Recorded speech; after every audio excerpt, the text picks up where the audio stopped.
Question 3. Solve this minus this equal to 0. Right, so to solve this, first we need to make the bases same. So 25 and 5, 25 we can bring it to base 5. 25 is 5 square.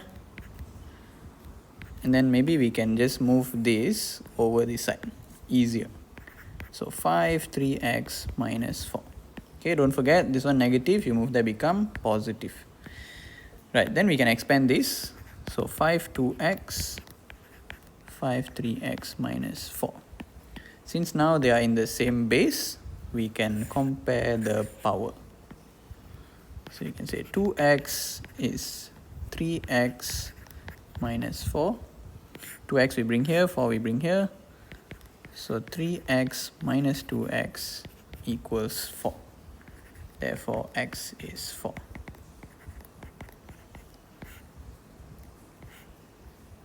Done. That's it.